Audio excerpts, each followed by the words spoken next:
आपण बारंबार कौन पाठ को पढ़ती आउ से मन रुए पढ़ी पाठ को भूली जाती स्टूडेंट्स मानकर सबुठारु बड़ प्रोब्लेम होता है कि पढ़ी पाठ मन रुए आ बहुत थर मन रखापी चेष्टा कलापर भी जेबे मन न रुहे तो से निराश होता आउ यह भावी था कि मो भितर ही किसी अभाव अच्छे मु ही मेंटाली वीक अच्छी आउ अन्य पिलाटी जार पाठ सब मन रोचे से मेंटाली स्ट्रांग अच्छे किंतु ताहा नुहे समस्त मेमोरी अनलिमिटेड होता है केवल निजर भावना कारण किछि भूल कारण पाठ मन रुए मन रख आम मेमोरी स्टोरेज पाखापाखि 2.5 पेटाबाइट होता है जहाँ बहुत अधिका होता है साइंटिस्ट माने यह भी कहते ये ब्रेन रो क्षमता अनलिमिटेड होता है तो एते क्षमता थिबा सत्वे भी आमे काहे भूली जाऊ जदि आपणकर पढ़िथिबा पाठ मन रुएनी आउ अन्य जने किए पाठ पढ़ी मन रखि पारुछि यार माने आपणकर पढ़िबार शैली भूल अछि आ पढ़िथिबा पाठ को लॉन्ग टर्म मेमोरी रे स्टोर करी रखिबार मेथड आपनको जणा नाही आउ जार पाठ मन रोची से मेथड को जानी एबे आपण से सब मेथड से सब सीक्रेट को जानी पारिबे कारण यही वीडियो रे से सब सीक्रेट से सब मेथड मु आपनको कहबी जोंथिरे आपण पढ़िथिबा पाठ को सब दिन पई मन रखि पारिबे सर्वप्रथम ये लर्निंग पिरामिड को देख एथिरे पढ़िबार दुईटी मेथड को कहा जाय गोटे है पैसिव लर्निंग मेथड आउ गोटे है एक्टिव लर्निंग मेथड एबे आस देखिबा पैसिव लर्निंग मेथड कौन लेक्चर हो रीडिंग हो ऑडियो विजुअल हो डेमोन्स्ट्रेशन हो ये सब होची कौन पैसिव लर्निंग मेथड आमे जेतेबेले लेक्चर सुनु उदाहरण आमे क्लास रे सार ठारू शुणु कि कॉलेज रे आमे लेक्चर ठारू शुणु सेतेबेले हमर 5% मन रहिता है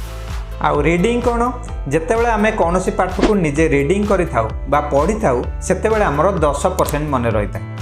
आउ ऑडियो विजुअल कौन जितेबाला आम किछि देखु और शुणु सेतेबेले आम 20% बा 20% पर्यंत मन रखि पार आउ डेमोन्स्ट्रेशन जितेबाला आमको कौन टीचर डेमोन्स्ट्रेशन करी देखांती बा बुझांती सेतेबेले हमर 30% बा 30% पर्यंत मन रही था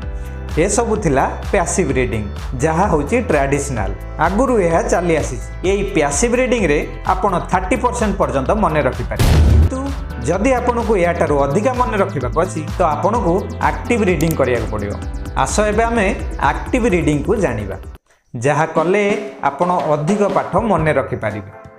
एथिरे प्रथम अच्छी कौन ना ग्रुप डिस्कशन देख आपण कौन सी टॉपिक को आपण क्लास रे डिस्कशन कले किंबा ट्यूशन रे ताको आलोचना कले आपणकर 50% मन रही था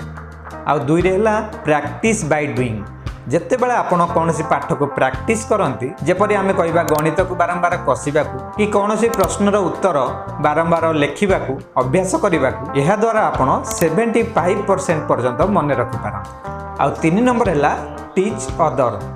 जदि आपण कौन सी सब्जेक्ट रे कौन सी टॉपिक रे मास्टर होगा को चाहूचंती तो आपण पढ़िथिबा पाठ को अन्य को पढ़ातु यह द्वारा आपणकर 90% मन रही जिवो